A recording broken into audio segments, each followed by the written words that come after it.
안녕하세요. 저는 30대 후반의 공무원직으로 열심히 나라를 위해 일하고 있는 여자입니다.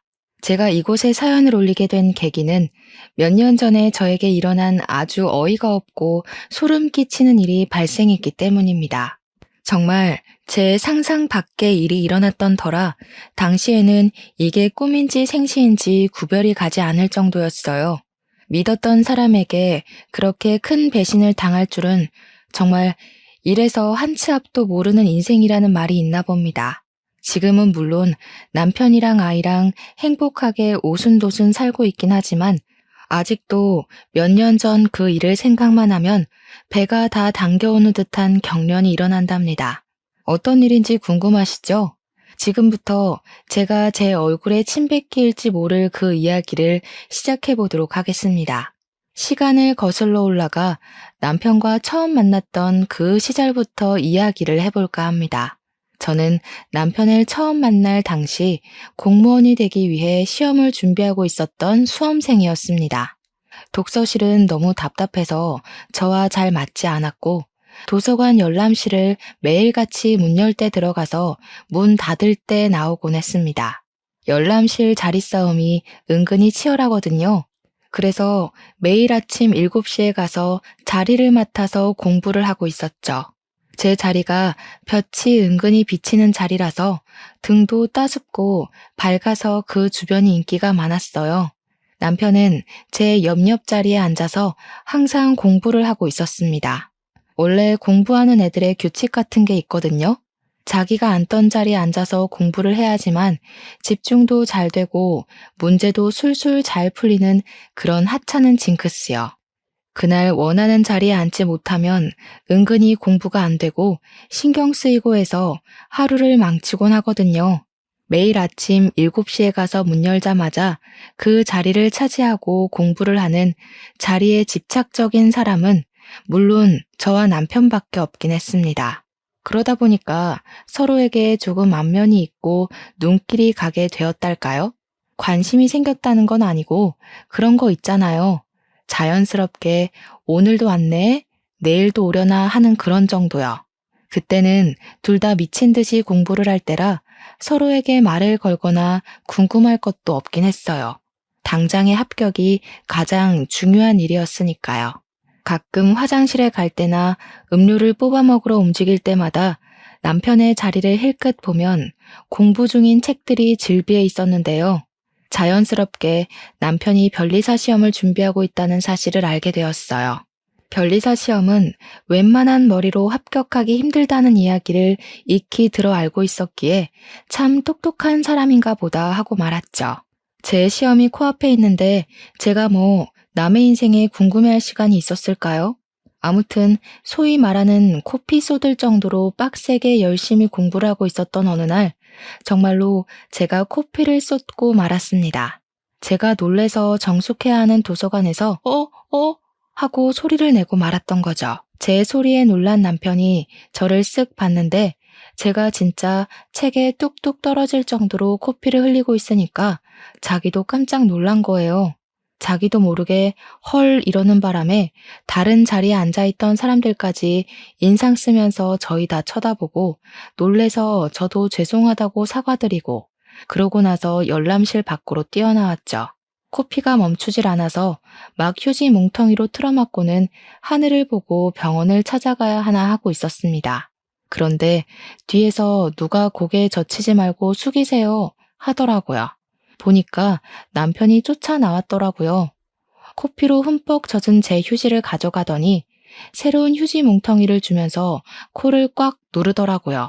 순간 아파서 인상을 쓰긴 했지만 그러고 조금 뒤에 코피가 멎어서 와 대박이다 하고 있었습니다. 뜻밖의 친절함을 만나서 가슴이 조금 두근거리기도 했던 것 같아요. 저한테 공부를 열심히 하시더니 코피까지 쏟는다면서 자기는 아무리 노력해도 코피는 안 나더라고 막 너털웃음을 짓더라고요. 순간 주변 공기까지 얼어붙는 듯한 어색함이 흘렀지만 제 코피를 닦아준 게 너무 고마워서 감사합니다 하고 인사를 했죠. 근데 제 코피를 닦다가 묻은 건지 뭔지 옷소매에 코피가 묻었더라고요. 피라서 잘 지워지지도 않을 텐데 너무 미안했죠.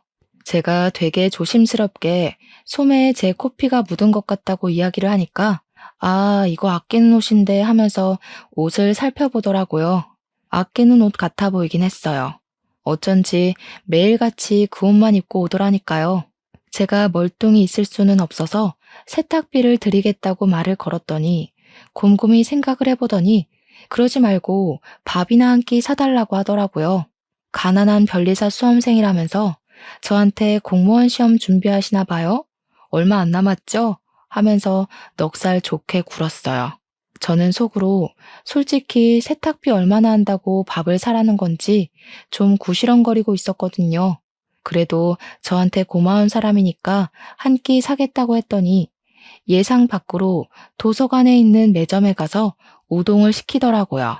여기 우동 국물이 진짜 끝내준다고 아무래도 대기업 우동 국물 받아다 쓰는 것 같다고 하더라고요. 은근히 웃긴 모습도 있고 사람이 수더분하기도 하고 밥 먹는 내내 어색할 것 같았는데 의외로 재밌고 어색하지도 않았습니다. 그렇게 3개월 정도를 더 도서관에서 매일 보면서 눈인사도 하고 가끔 같이 밥도 먹고요. 뭐 그래봐야 우동이긴 하지만요. 그렇게 커피까지 나눠 마시는 사이가 되었습니다. 저는 시험 전날이 다가왔고 오늘이 마지막 도서관 출입이 되겠다고 깊은 다짐을 하면서 공부를 시작했어요. 그런데 옆자리에서 계속 저를 힐끔힐끔 보던 남편이 저한테 쪽지를 하나 건네주더라고요. 내일 시험이죠? 이렇게 쓰여있는 쪽지를요. 제가 고개를 끄덕이니까 잠깐 나가서 커피라도 한잔하자고 하더라고요. 남편을 뒤따라서 나가니까 저한테 초콜릿 상자 하나를 내미는 게 아니겠어요? 시험 잘 보고 오라고 꼭 합격하라면서요. 그러더니 혹시 합격이라도 하면 내일부터 도서관에 나오지 않는 거냐고 물어보더라고요. 이 차는 면접이라서 굳이 나올 필요 없을 것 같다고 이야기하니까 번호를 좀 알려달라고 했습니다. 얼굴이 빨갛게 변해서 이야기를 하는데 괜히 저까지 얼굴이 달아오르는 느낌이었어요. 못 알려줄 것도 없다 생각해서 번호를 교환하고 저는 다음날 공무원 시험을 봤고요. 가채점 결과 무난하게 합격할 수 있을 것 같았습니다. 공무원 시험을 준비한 지 1년 만에 저는 최종 합격을 했고 공무원이 되었습니다. 가족들은 당연히 난리가 났죠. 노후가 제대로 보장이 된 공무원이 되었으니 이제 시집만 잘 가면 된다고요. 저도 무척이나 기뻤지만 그 기쁨 가운데 속 어딘가에 남편의 시험이 궁금하고 생각이 났어요. 제가 시보 생활을 끝마친 뒤 주민센터에 발령이 나서 일을 하는 동안에도 남편은 열심히 공부를 하고 있었습니다. 공무원이라는 게 민원만 잘 해결해서 끝이 나는 게 아니더라고요. 정말 일이 너무 나빠서 정신이 없을 정도였습니다. 이 일을 어떻게 한 사람이 다 했을까 싶기도 했고요. 인원이 하루빨리 충원되기만을 기다렸죠. 그렇게 바쁜 와중에도 사람들은 죄다 연애도 하고 취미생활도 즐긴다고 하잖아요. 저도 뭐 별반 다를 거 없는 인간이더라고요. 하루가 어떻게 흘러가는지 모를 정도로 일이 바쁜 와중에도 틈틈이 남편과 연락은 이어나갔습니다. 저한테 오늘 하루는 어땠냐? 자기는 날 공부하느라 정신이 없다.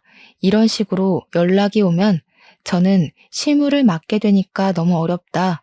공무원 시험에 나오는 문제들이랑 실무는 너무 다르다 하면서 일상 대화를 이어나갔죠.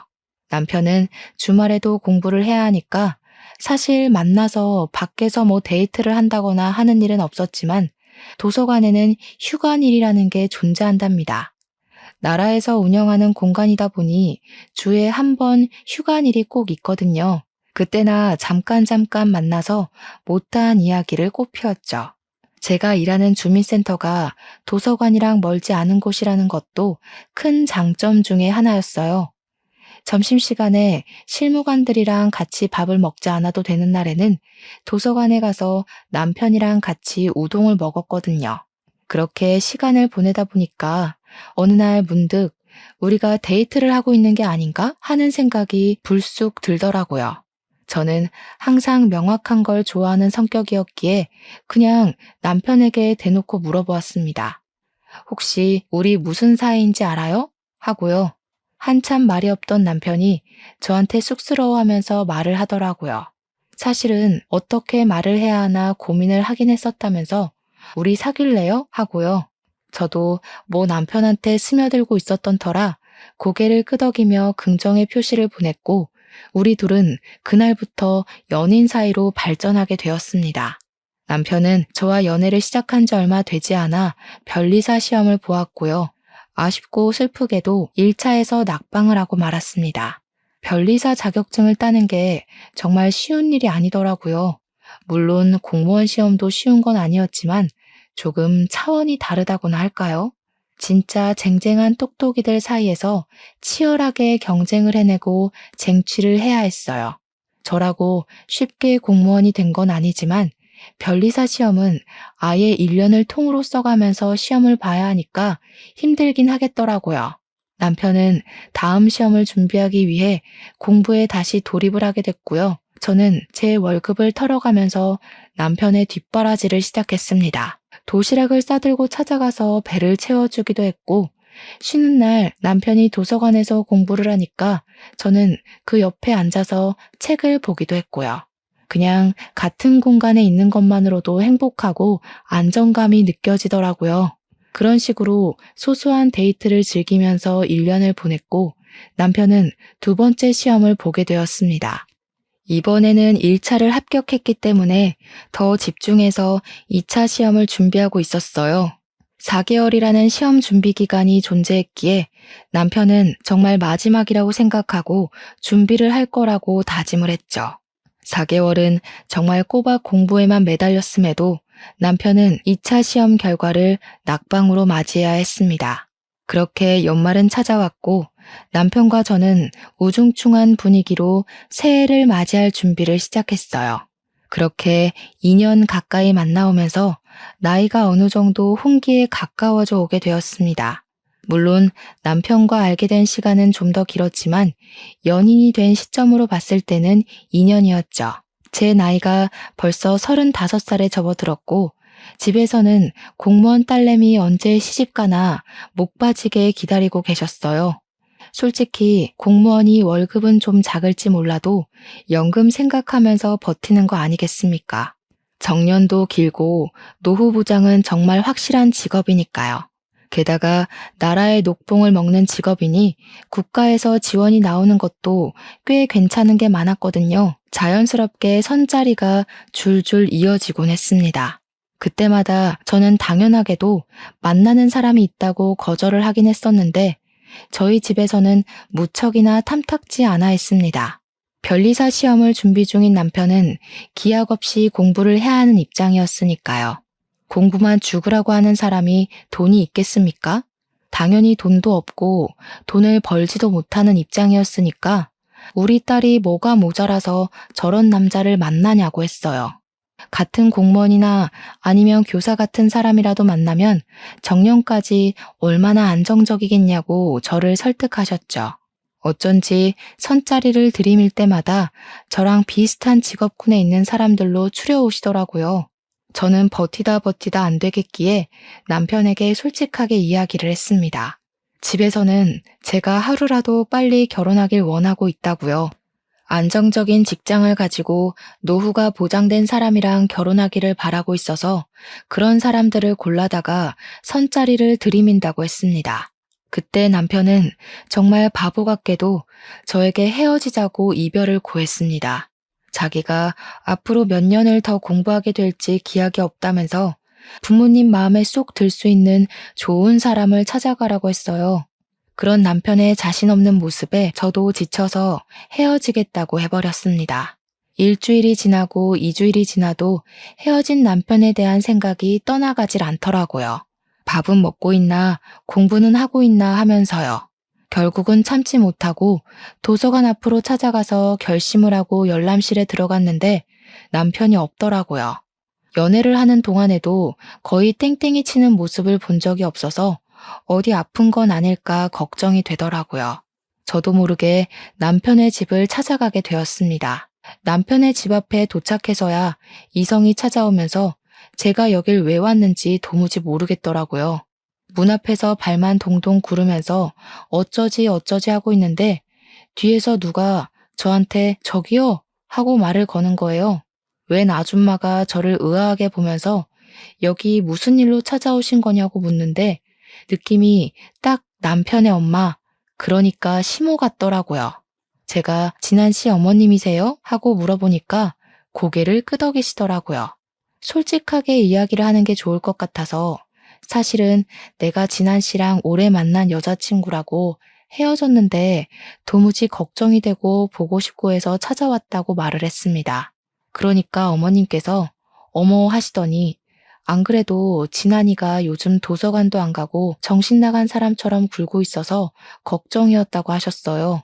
일단 집으로 들어오라는 말에 염치불고하고 집에 들어가니까 술 먹고 자고 있을 거라며 방을 알려주시더라고요. 연애하는 와중에도 남편이 술을 마시는 걸 단 한 번도 본 적이 없었는데 술을 먹고 뻗었다고 하니까 걱정이 되면서도 한편으로는 열이 받더라고요. 저는 전전긍긍 지 생각만 하느라고 일도 실수하고 멍 때리고 그랬는데 속 편하게 술 처먹고 자고 있다고 하니까 화가 안 나겠어요? 방에서 자고 있을 거라고 하셨으니까 방문을 벌컥 열었는데 술 냄새가 진짜 온통 진동을 하는 겁니다. 순간 공부를 하고 있어도 모자랄 시간에 이게 뭘 하고 있는 건가 싶어서 남편의 등짝을 짝소리 나게 때렸어요. 아팠는지 비몽사몽한 목소리로 엄마 왜 때려 하는데 어이가 없어서 내가 네 엄마로 보이니? 한마디 해줬어요. 그러니까 제 목소리에 놀라서 눈을 번쩍 뜨더라고요. 떨리는 목소리로 눈을 비비면서 여긴 어떻게 왔어? 하고 물어보는데 저도 울컥했어요. 네가 걱정돼서 왔다고 도서관에 얼굴 보러 갔더니 없더라고. 근데 술을 처먹고 자고 있냐고 한 소리 했죠. 갑자기 제 손을 덥석 잡으면서 미안하다고 자기가 실수했다고 저 없이는 못 살 것 같다고 하면서 엉엉 울더라고요. 뒤에서 조용히 지켜보시던 어머님께서 쟤는 왜 저래 하는 눈빛으로 남편을 바라보고 계셨습니다. 남편은 아랑곳하지 않고 너랑 헤어지고 공부도 안 돼서 내내 술만 먹었다고 자기 버리지 말라고 애원을 했어요. 저한테 어떻게든 자기가 변리사가 되어서 호강시켜 줄 테니까 제발 선보지 말라고 하더라고요. 가만히 듣고 계시던 어머님께서 저를 뚫어지게 쳐다보시면서 아가씨, 선 봐요? 하시더라고요. 그래서 아니라고 제가 보겠다고 한 건 아닌데 집에서 자꾸 닥달을 하신다고 이야기를 했죠. 어머님께서 한숨을 푹 쉬시면서 자기가 다 미안하다고 하셨어요. 우리 아들이 참 똑똑했어. 공부도 엄청 잘했고 대학도 내노라 하는 유명한 학교를 나왔고 근데 대기업에 떡하니 취업해놓고 회사 생활 몇 년 하더니 도저히 안 되겠대. 직장 스트레스 견디지 못하겠다고 질질 짜더라고. 그래서 내가 지원해 줄 테니까 공부를 더 해보라고 했어요. 우리 아들이 공부 하나는 기가 막히게 잘했으니까 잘할 거라고 생각했는데 이렇게 2년이나 보낼 줄은 몰랐어. 원래 변리사 시험이 한 번에 되기 힘든 거 알고 있어요. 전 이해하고 기다릴 수 있어요. 무작정 기다리라고만 할 수도 없고. 아가씨네 집에서 물론 우리 아들이 부족해 보이겠지. 그렇겠지만 우리 아들이랑 결혼을 할 생각은 없어? 갑자기 결혼을 이야기하시는 바람에 저는 놀라서 눈을 동그랗게 떴습니다. 아주 잠시 고민을 하다가 솔직히 털어놨어요. 현실적으로 무지개 공부하는 남편을 두고 당장 제 월급만 가지고 생활하기가 쉽지 않을 거라고요. 그러다 애라도 덜컥 가지면 정말 막막할 것 같다고 언제 취직이 될지도 모르는 거고 그렇다고 아예 결혼 생각이 없는 것도 아니라고 했습니다. 이번에 짧은 이별을 겪어보니까 서로에 대한 마음이 얼마나 깊은지 한 번 더 깨닫게 된 것 같다고요. 그 말을 끝마치기 무섭게 시모가 저한테 갑자기 재산 자랑을 하시더라고요. 내가 우리 남편이 병으로 급사하고 받은 보험금을 어찌 굴려야 하나 고민을 했거든. 그러다가 독거노인 할머님들이 만든 소품을 판매하기로 사업을 시작했어. 이게 인터넷에 꽤 소문이 퍼져가지고 주문도 많이 받고 봉사재단에서 후원도 들어오기 시작하면서 꽤 수익이 남아. 좋은 마음으로 시작해서 그런 건지 다 내 돈복으로 돌아오더라. 우리 아들이 시험에 합격할 때까지 내가 부족한 부분은 채워줄게. 그러니까 우리 아들이랑 결혼해서 살아주면 안 될까? 그 말을 하시는데 이게 단지 돈자랑으로만 보이지 않고 정말 어머님이 아들을 끔찍하게 사랑한다는 모성애가 느껴졌어요. 제 손을 꼭 잡고 있는 남편과 저한테 아들을 잘 부탁한다고 말하는 시모 사이에서 진퇴양난이라면 그렇게 보일 수도 있겠지만 저는 좋았습니다. 남편에게 정식으로 프로포즈를 받고 집에다가 결혼을 하겠다고 이야기를 했습니다.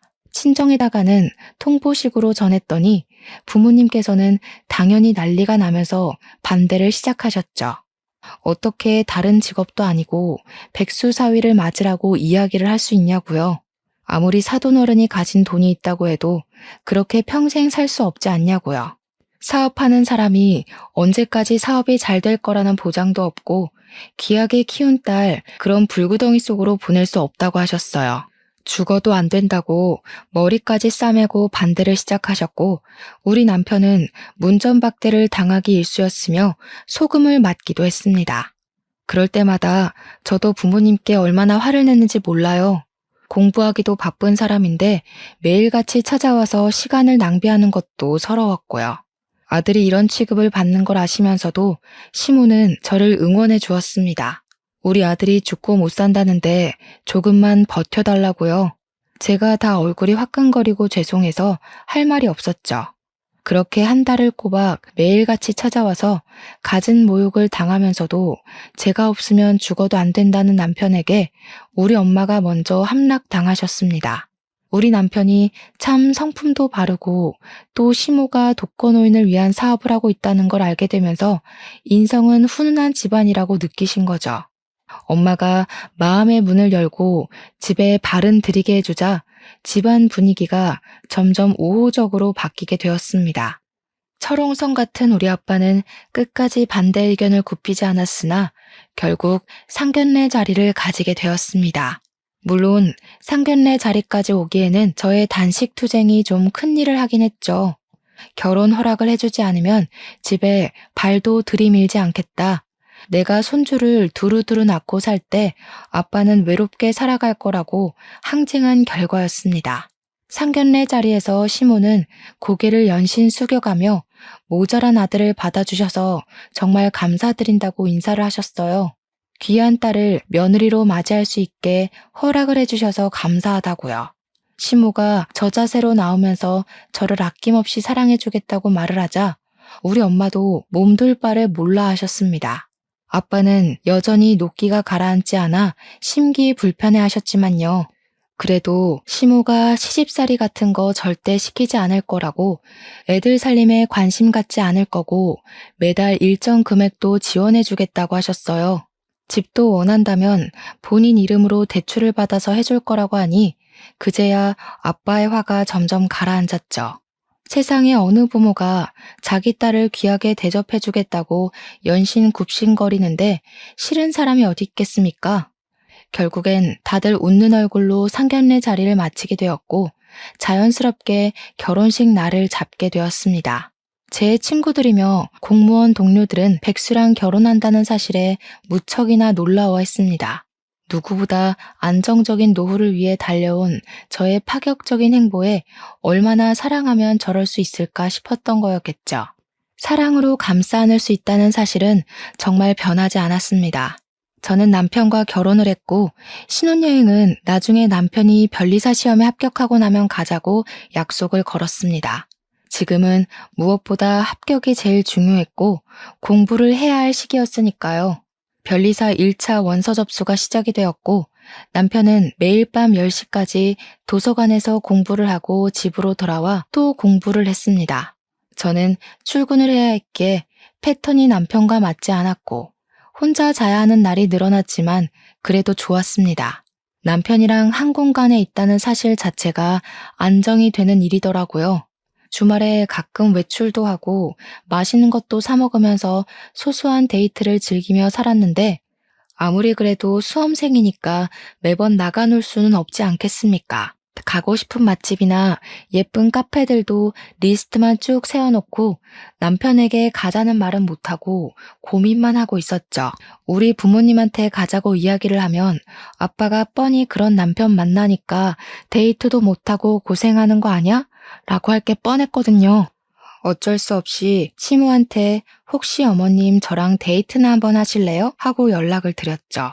그랬더니 시모가 처음에는 뭘 그런 아기자기한 곳을 자기랑 가냐며 피하시다가 남편이 공부 중이기도 하고 제가 다른 남자랑 갈 수는 없잖아요 하니까 가자고 하시더라고요.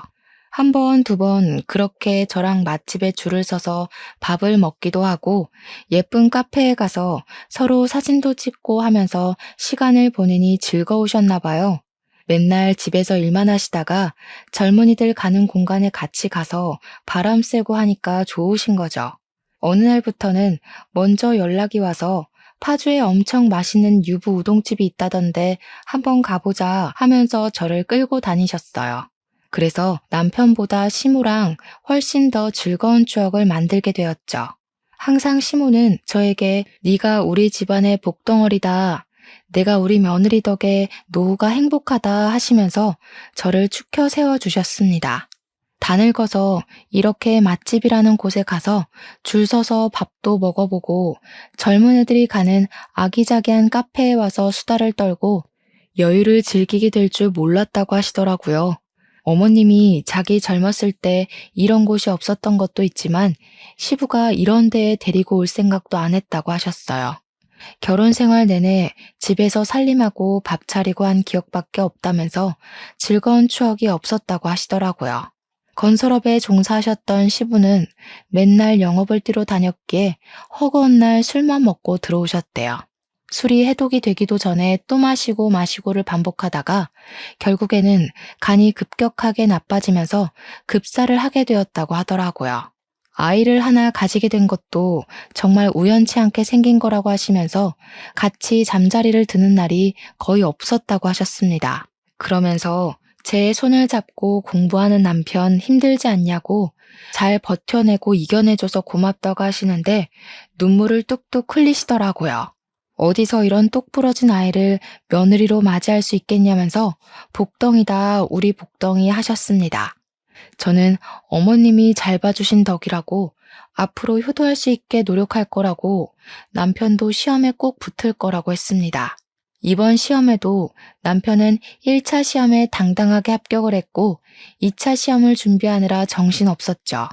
그러던 와중에 남편이 고시원에 들어가서 아예 먹고 자는 시간 이외에 공부에만 집중을 하고 싶다고 이야기를 했어요. 저는 남편을 믿었기에 허락을 해주었고 응원도 해주었습니다. 주민센터에 일이 익숙해진 저는 삶의 여유를 더 만끽할 수 있게 되었고요. 주말에는 시모랑 데이트를 하고 가끔은 친정에 놀러가서 즐거운 신혼생활 이야기도 털어놓고요. 남편은 고시원 생활을 하는 와중에도 틈틈이 공부 중인 사진도 찍어서 보내주기도 했고 밥 먹는 사진을 올려주기도 했습니다. 떨어져서 지내야 하니 서운한 마음도 들긴 했지만 저는 남편의 공부를 열심히 응원했습니다. 그러던 어느 날 TV 프로그램에서 어머님의 사업을 취재하러 나온 거예요. 그동안 독거노인을 위한 프로젝트를 진행하면서 소문은 꽤 있었지만 제대로 빛을 발한 순간은 없었거든요. 방송에서 정말 꼼꼼하게 취재를 했고 폭발적인 반응이 일어나게 되었습니다. 저렇게 대단한 일을 하는 업체도 있구나 하면서 사람들이 관심도 가져주고 기사도 많이 쏟아지고 각종 매체에서 어머님의 인터뷰를 따내려고 노력했죠. 어머님은 순식간에 유명인사가 되었고요. 사업은 이전과 비교할 수 없을 정도로 엄청나게 성장하게 되었습니다. 남편은 2차 시험을 무사히 치렀고 그렇게 또 한 해가 저물어가게 되었습니다. 남편은 변리사 시험을 본 지 4번째 만에 드디어 합격이라는 것을 하게 되었습니다. 정말 세상을 다 가진 기분이 들었다니까요. 어머님 사업은 잘 되지 남편은 변리사가 되었지. 남편은 저에게 이제 우리 고생 끝난 거나 다름없다고 행복길만 열렸다면서 저를 업고 아파트 단지 한 바퀴를 돌겠다고 난리를 쳤어요. 우리 시모는 그런 남편을 보면서 주책이다 주책이야 하면서도 우리 남편 고생했다고 토닥여 주었죠. 친정에서도 드디어 변리사 사위 얻었다면서 축하 파티를 열어주셨습니다. 그렇게 당당하게 자격증을 따고 그동안 쌓아두었던 경력들이 빛을 발할 시간이었습니다.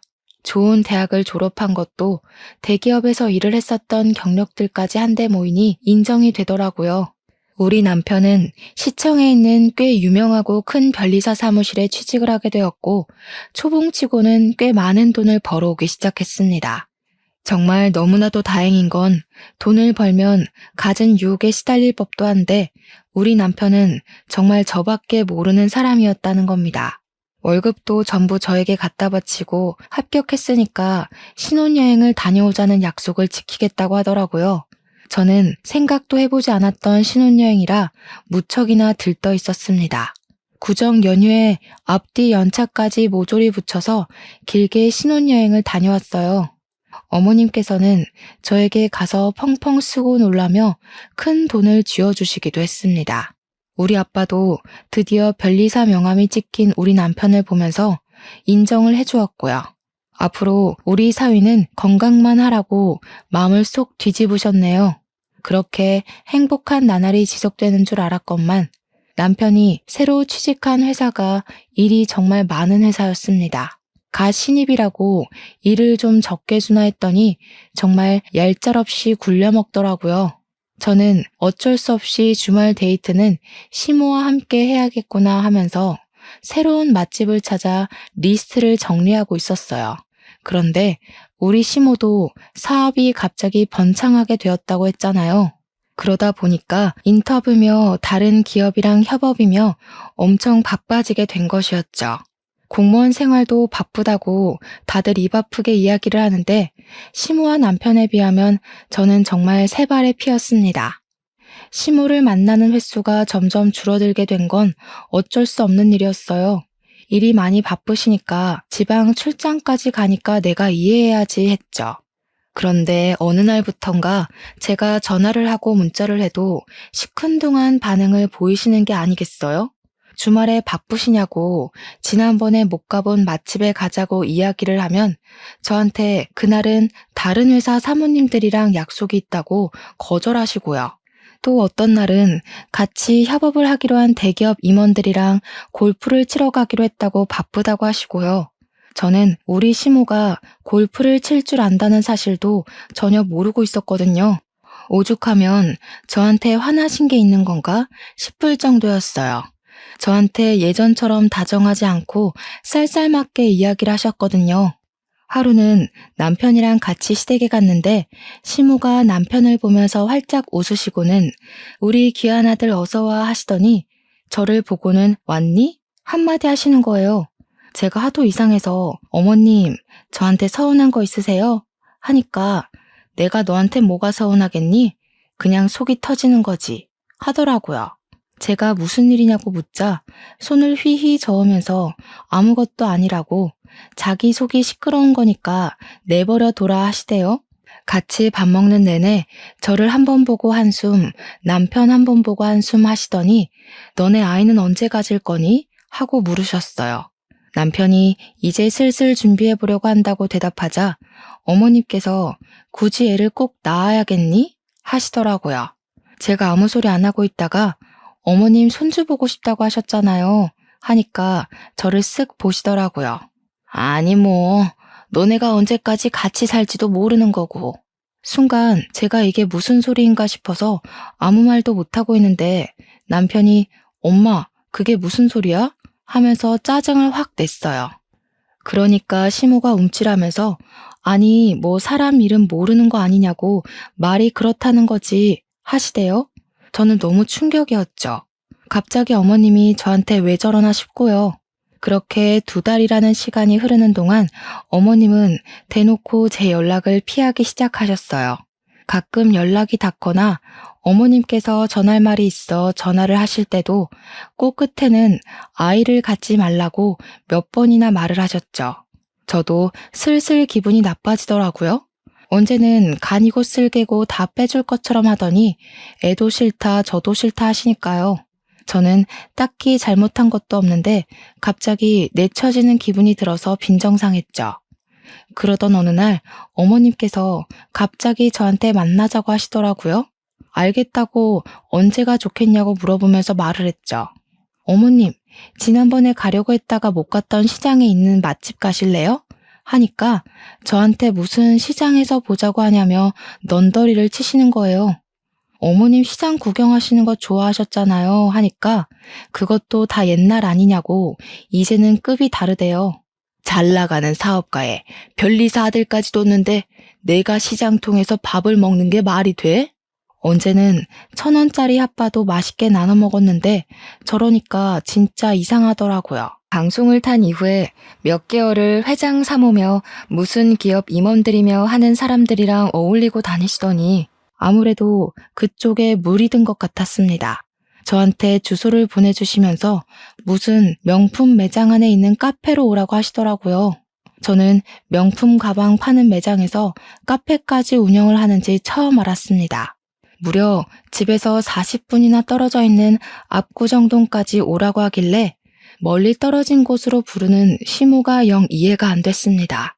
그래도 그쪽으로 나오라고 통보를 하셨으니까 어쩔 수 없이 갔죠. 장소에 도착을 하고 나니까 시모가 이미 이전에 약속이 있으셨나 보더라고요.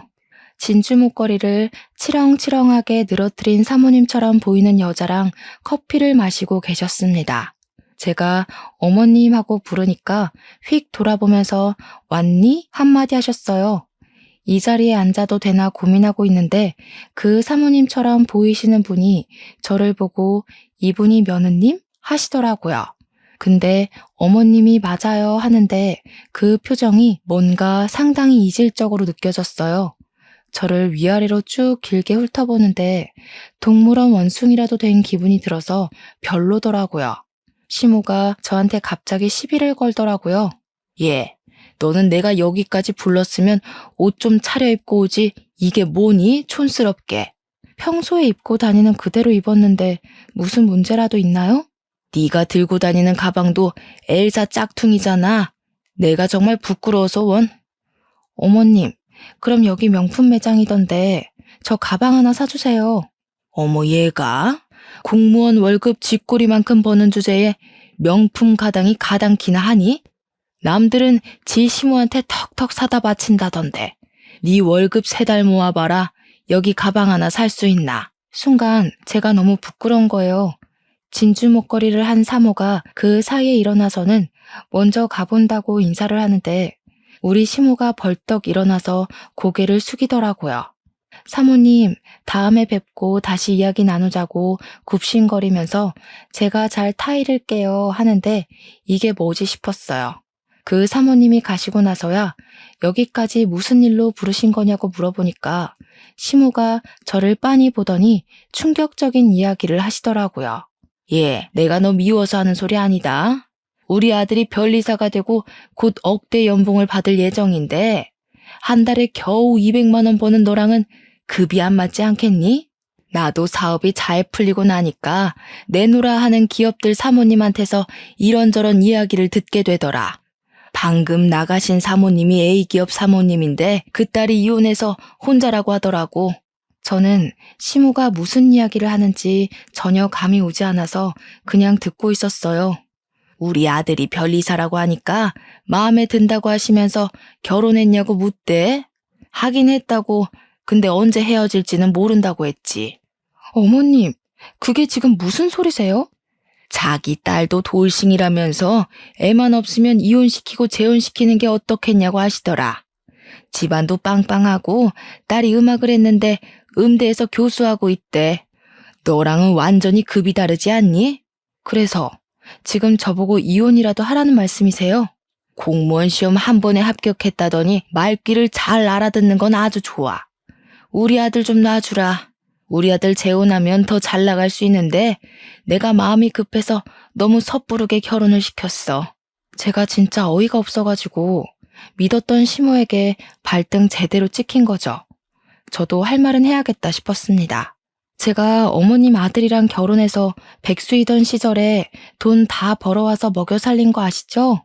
그 뒷바라지 다 해가면서 변리사 만들어놨더니 이젠 나가 떨어지라고요? 절대 안 되죠. 제가 누구 좋으라고요? 어머님, 멀쩡한 부부 갈라놓으려고 수 쓰시는 거였어요? 어머님이 이런 사람인 거 다들 알고 있고요? 내가 뭐 빈손으로 나가라고 하겠니? 위자료 돈독하게 챙겨줄게. 네가 그 돈을 어디서 만져보겠어? 그깟 위자료 얼마나 주실 건데요? 우리 남편 연봉 1억이라 치고 앞으로 저랑 50년은 같이 살겠죠. 그러면 넉넉하게 위자료 50억 정도 주시면 생각해 볼게요. 얘가 정신 나간 거야? 50억이 네 집 개 이름이니? 어머님이 지금 저한테 하시는 말이 개소리인 건 알겠네요. 그리고 벌떡 일어났습니다. 저한테 뭐라고? 하면서 소리를 질렀지만 저는 가방 들고 그 매장을 나와버렸어요. 나와서 서러운 마음에 남편에게 전화를 걸었더니 오늘 일찍 퇴근하겠다고 하더라고요.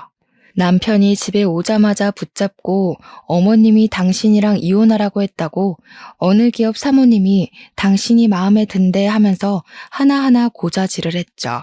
그 집에 이혼한 딸이 있으니까 나랑 헤어지고 제가 하면 된다는데 어떻게 생각해? 그 말이 끝나기 무섭게 남편 얼굴이 창백해지더라고요. 그게 다 무슨 소리냐고 진짜 우리 엄마가 그랬다고 하면서 믿지 못하길래 죄다 사실이라고 했어요. 내가 지금 이런 소리를 들으면서 살아야겠냐고 하니까 남편이 바로 시모한테 전화를 걸더라고요. 엄마 노망났어? 정신 나간 거야? 어떻게 우리 와이프한테 그런 소리를 할 수가 있어? 이 여자가 나한테 어떤 여잔데? 얼마나 귀한 사람인데? 전화기 너머로 시모가 급 타령을 하는 소리가 들렸습니다. 내 급에는 우리 와이프도 감지덕지거든? 어디서 이런 여자를 만나? 허튼 소리 할 거면 앞으로 우리한테 연락하지도 마세요. 그러더니 남편이 제 전화를 가져가서는 시모 번호도 차단해버리고 문자랑 전화도 차단시켜 놓더라고요. 저를 꼭 안아주면서 당신 없으면 못 산다고 절대로 이혼 못한다고 하더라고요. 오히려 남편이 강하게 나오니까 제가 더 고맙지 뭐예요. 그 이후로 어떻게 됐냐고요? 당연히 시모는 우리 집에 발도 못 붙이게 되었죠. 남편에게 연락해도 받지 않았고 제 연락처에는 죄다 차단이 되어 있었으니까요. 그 난리가 난 날 저희에게는 새 생명이 찾아와서 저는 10달을 꼬박 품고 포동포동 귀여운 아들을 출산했습니다. 제가 임신한 걸 어떻게 알았는지 시모가 열받아서 남편 회사에 찾아가서 이혼하라니까 무슨 애를 낳고 있냐고 난리를 쳤대요.